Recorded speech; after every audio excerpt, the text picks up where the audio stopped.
can't really speak on this because I'm not black, but I can imagine what it's like to not see yourself represented in media, and just finally having this here hopefully just opens a gateway for like more diverse superhero films, especially for, you know, communities that, not just the black community, because there's always like diverse casts as like with like the token black person. Like, we should just end that and just like bring in like Asians and Latino people, like everyone. Well, what do you feel superhero movies and just in general, superheroes and just all those do for kids? What do you think? Well, the first thing that comes to mind for me, I'd say, especially with like those really like muscular superheroes, like male superheroes, I feel like it might instill this toxic masculinity, or like, you know, just basically showing a representation of, you know, being a man for young boys that could be destructive in some way.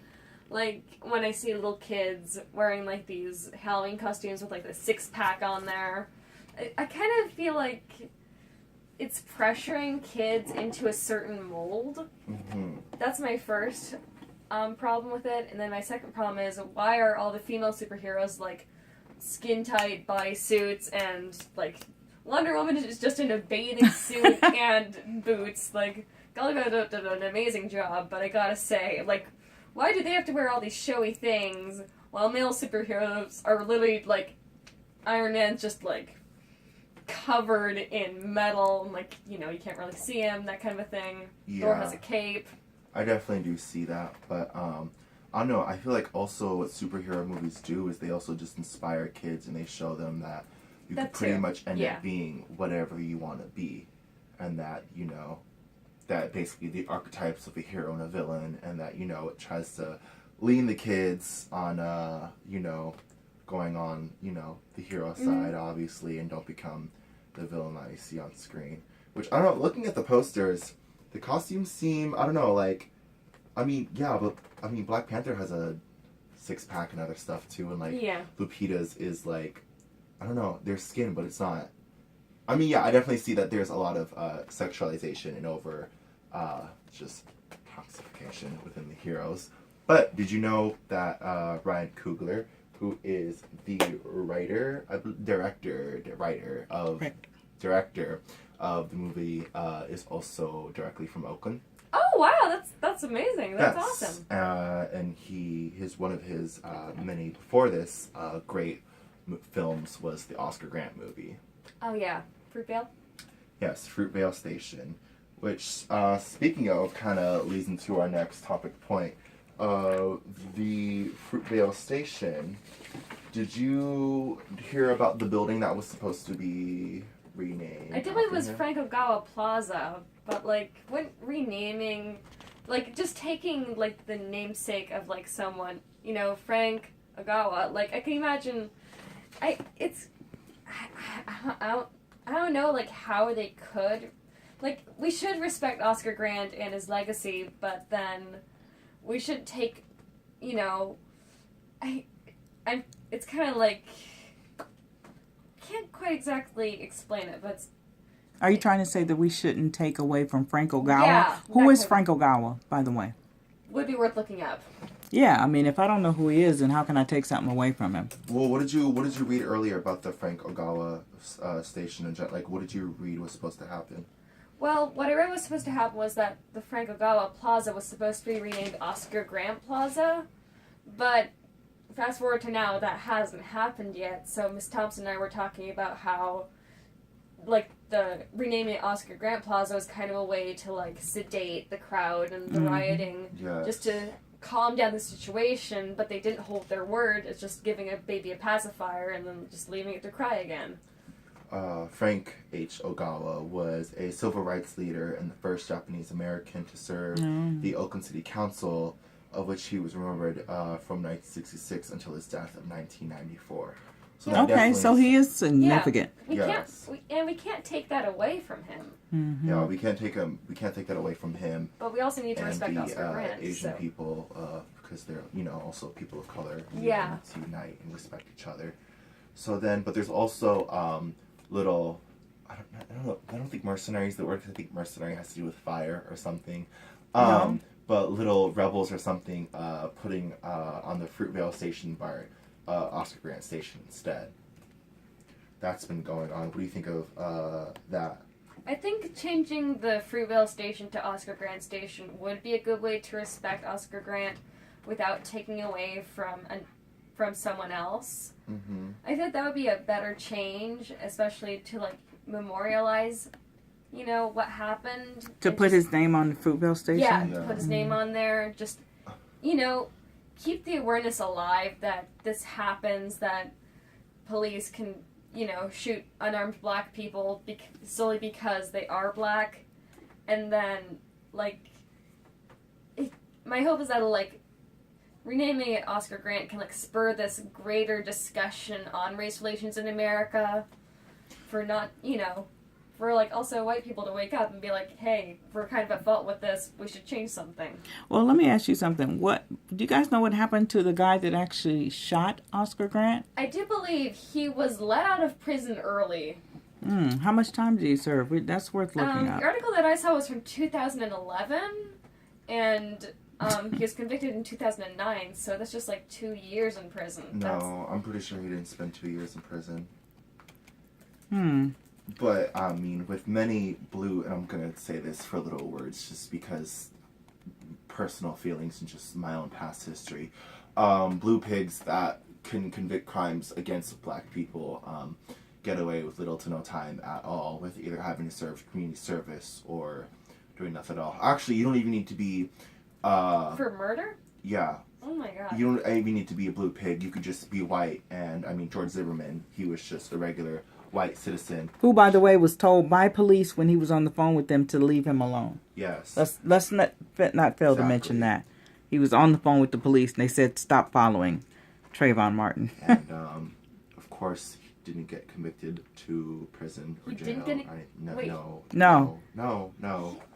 No, he didn't serve any time. Oh my god. But, I mean, what we have to think about, though, is this, which the reason why, because we have to go back, is the history of this stems from lynchings, of how lynchings were illegal and just a mass-produced thing that have been going on with ever since the end of slavery, when no longer we were as valuable to white people as, in the eyes of them. And our lives didn't have any justification. Because, I mean, if I'm not working for you anymore, my life isn't valuable to you. So that just means in your eye that you can kill me. So from 1882 to 1968, there was a huge number of lynchings from states like Texas and I think it's... I want to say it's one of the South versions of one of the states. There would be 500s. I think that's Georgia. There'd be 400 to 500s masses of lynchings. And California is also shaded on the map. California is shaded as at least 22 to 68 lynchings. So lynchings. And people don't like to talk about what happens in California because we're supposed to be, liberal, yeah. But I think that liberal white people, I don't think they think deeply enough about this stuff, including myself. Well, fun fact that no one wants to really acknowledge or talk about is the bottom south part of California isn't as liberal as the north part of California. And soy de San Diego. I'm actually from San Diego. And my last visit there, it was to go to my great-grandmother's funeral. And, growing up, I was in the Spanish side, the black side and everything. So, porque yo hablo español and all that stuff. But we went into my white side, the French white side of the family, the blue blood side and all that. They live in the conservative parts of San Diego and all that, and it's crazy. Their house is I want to say a mansion house, and the windows are 20 feet tall. But moral of the story is, staying out there in one of the motels, it was just really, really comfortable and sketchy. One of the motels, there was a bar across the street from it. Someone had said the N-word within there, Osama bin Laden stickers, and then on the way, drive to the airport, there was a Trump building. So, moral of the story is, California is a lot more conservative. To go back to what I was saying earlier, is the sport of police and in general of white people feeling they have the right to shoot.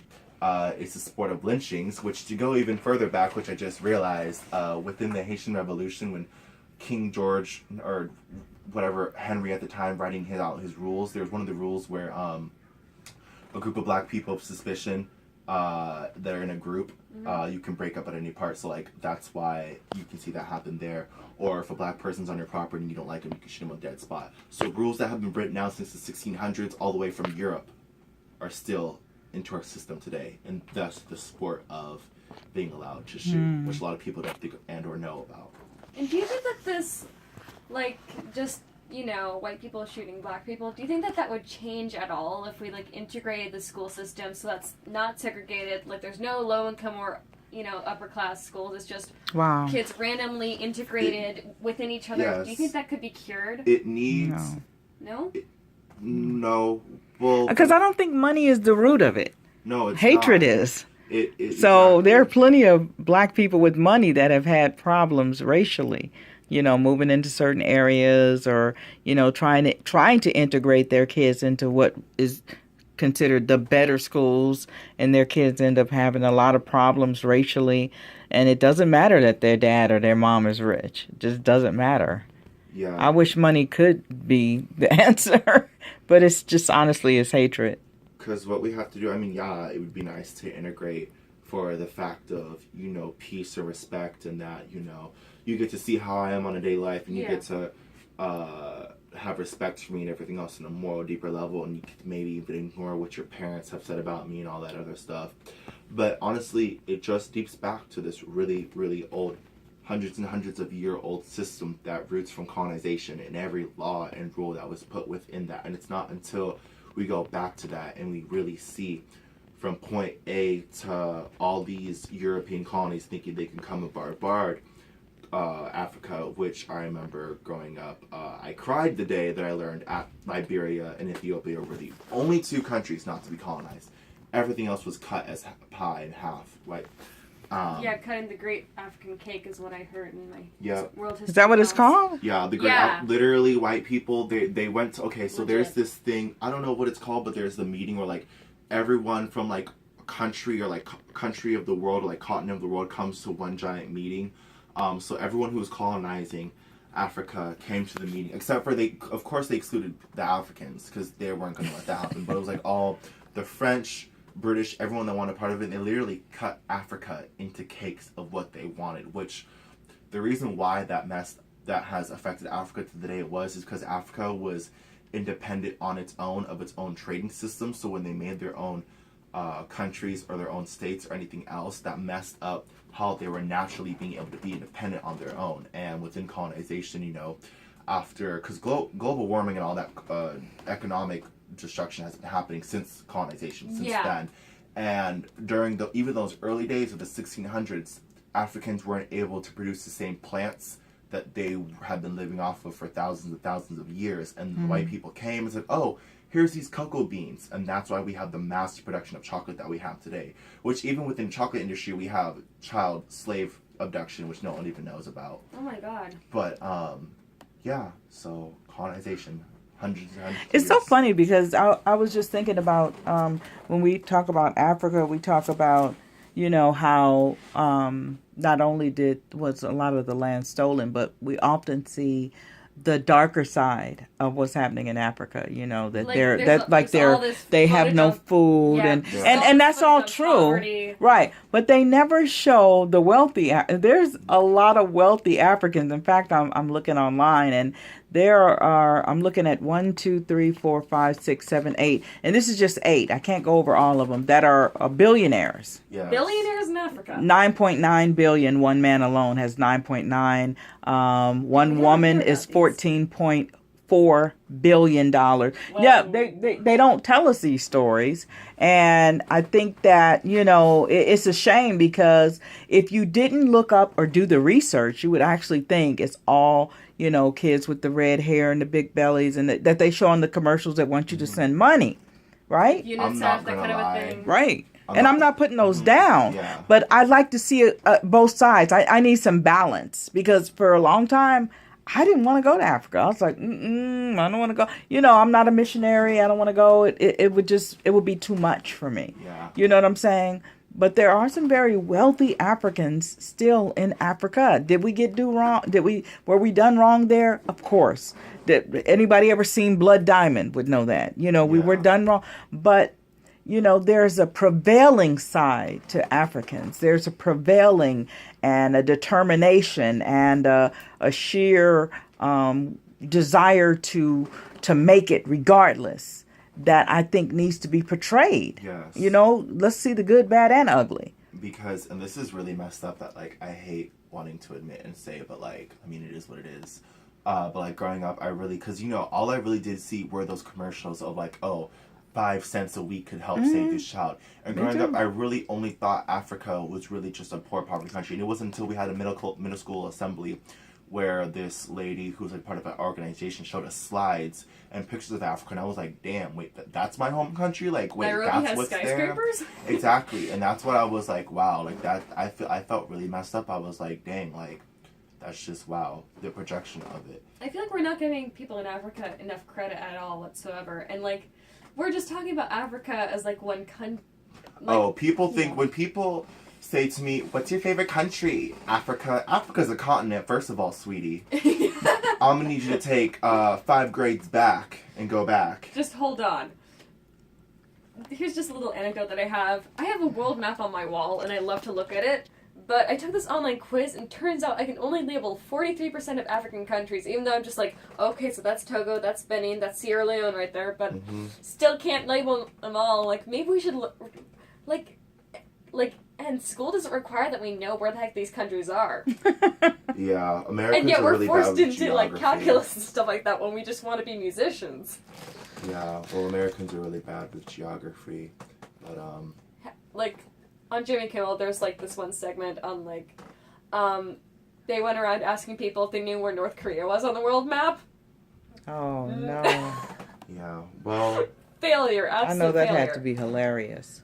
Yeah, well, speaking of maps and other places, Sorry. New York City. Nah, está bien, no se puede mí. New York City, did you hear of... Okay, so this boy's name is Malcolm Xavier Combs, and, he's a senior, he's going to graduate, and all he wanted was the X of Malcolm X and the Malcolm X on his sweater, and they told him a big fat no. They said Malcolm X isn't someone you wanted to be associated with. But literally, he has an X in the middle of his name, Xavier.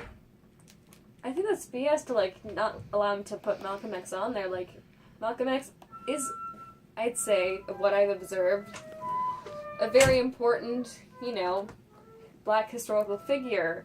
And, like, just remembering who he was, especially now that we're, like, after everything, after the civil rights movement, like, now it's all simmered down, that kind of a thing.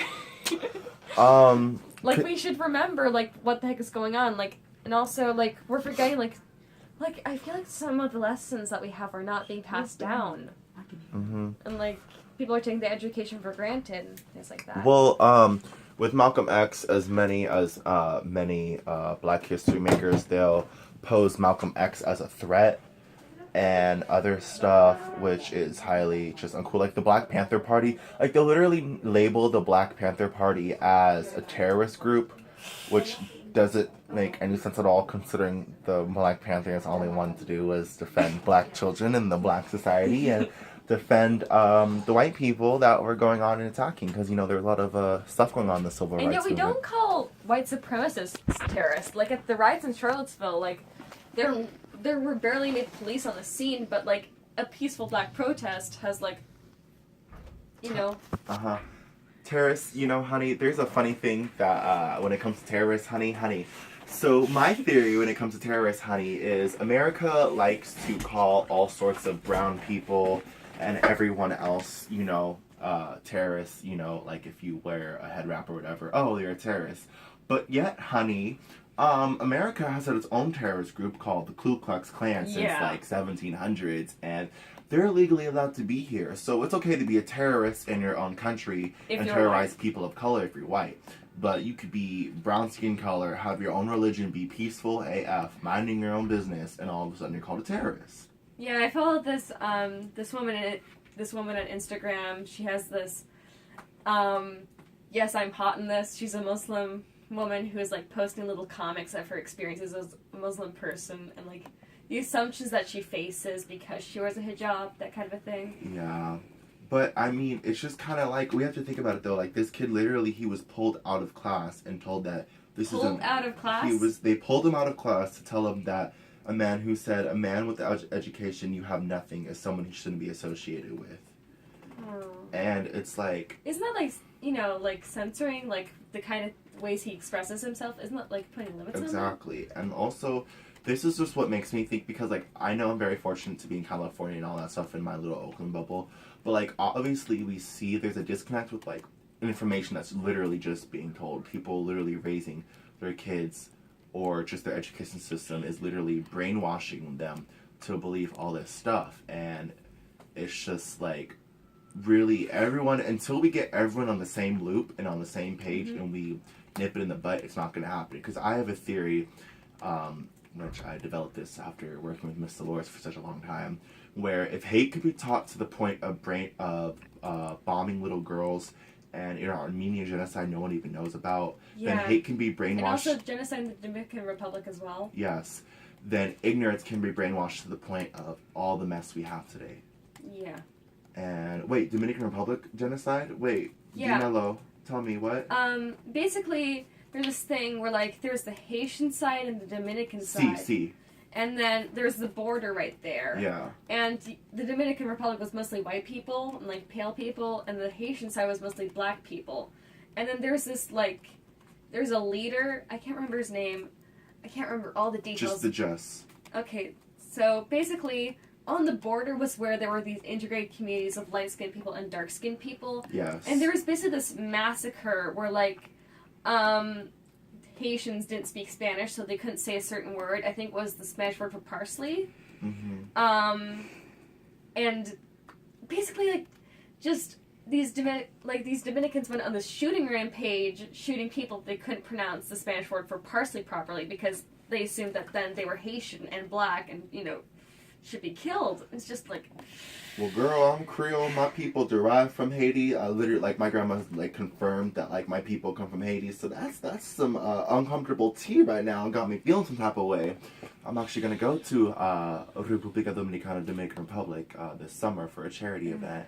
And I'm actually going to be I'm actually looking very fortunate because, you know, at such a young age, this is the closest I'll get to go to my homeland. Like, Haiti for me is my motherland. Like, yes, Africa is a motherland, but, like, Haiti is, like, my country that I can claim. So I'm actually very, like, I want to know the divide between my people and the other people on the island, and, you know, just something I'm looking very fortunate of. Yeah, just kind of like you mentioned, like, visiting your homeland. I kind of want to bring in an anecdote of, like, what it was like for me as a white person who was, like, you know, aware of the race problems, hopefully enough aware. Yes. Visiting Hungary, like, the tour guide herself was not afraid to label all refugees as terrorists. Ay, Dios mío. They're building a wall to keep the refugees out. Ay, Jesus Cristiano. And she was not afraid to talk to me about the corruption in the government, and she blamed it on the Roma, the minorities in the, like, knows Europe's most hated minority. I'm saying it in quotations. Mm-hmm. I don't want to say they're, you know, of course. They're the name by which they're most recognized because it starts with a G. I'll just say it. I won't say it because, like, it's we understand. It's a derogatory term. We won't say it. It's okay. But basically, and I just didn't know what to say. Like, I just froze up, and I just, like, oh my, like, well, I hadn't visited Hungary in 10 years, and I was just like, ugh. I was a bystander, and I'm just like, what was I doing? But, like, what could I change? Mm-hmm. In situations like that, what I always, you know, when there's a problem or whatever, I just have to think about is I have to live life for me, be content and happy with myself. And, you know, there's going to be hate, there's going to be evil, there's going to be chaos in this world. But if everyone who's, like, affected by that pot just works together and lives for themselves, then eventually life will start to pick up and start to, you know, keep on moving. You think it's gonna get better or get worse? I mean, I feel both because we're going at such a sporadic time, but I know this. I know within who I am and everything I've had to face and where I'm going in life, I'm gonna make a difference in this world. I'm gonna make stuff happen. and there's no one that can stop me. And with what my contribution will do, it's going to change some stuff up. People are going to remember me, know my name, and it's going to continue that. And I hope my continuation continues on for other people. And I don't know, I do have hope and faith for the creative, righteous leaders and everyone who's invoked with their spirituality and, you know, their inner peace. So there's an old proverb that says the body follows the head. Mm-hmm. So that means whoever's in charge, everybody else follows that person. So with that being said, with the head of our country now being Donald Trump, do you think that the body is following the head in our behavior? So. I read some articles where it basically, I do believe, like, hate crimes have increased. I mean, we saw white people go back to what the 1700s with pitchforks and torches. Tiki torches.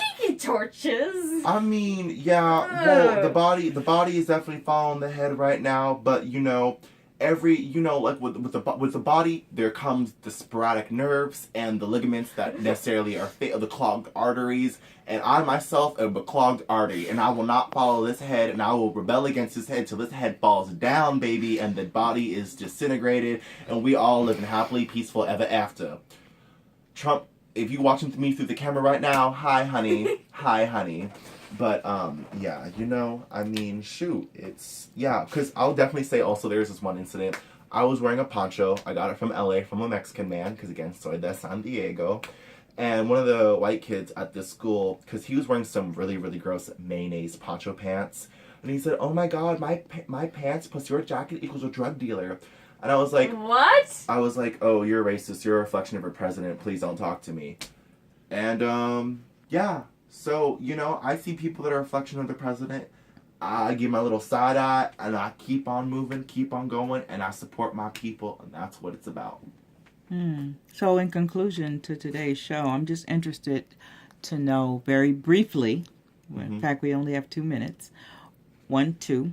So, what contribution could you make, Anna, to make this a more tolerable world? I'm not even saying better, but we're at a point where we're not even being tolerable with each other. I can just only hope that I, as a white person who's comfortable talking about like race relations and how like everything's wrong in the world, like me daring to talk about a topic that makes most white people extremely uncomfortable, hopefully I can inspire some sort of change within white people to realize, hey, we've done some things wrong, we need to keep our behavior in check, analyze our biases, making sure that we're not treating people differently just because of a certain attribute that they have.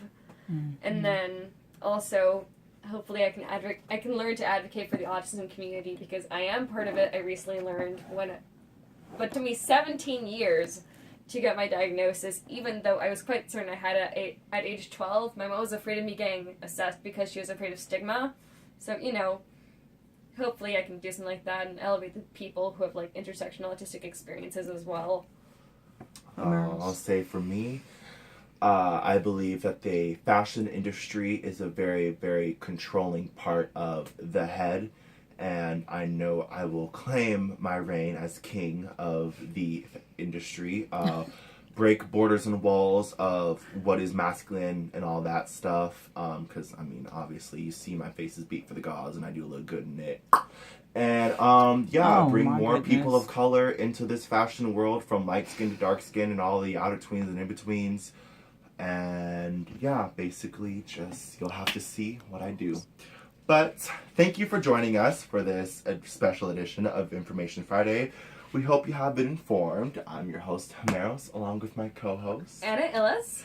And thank you for listening on www.kosaradio.org, where minds, words, music, and rhymes meet.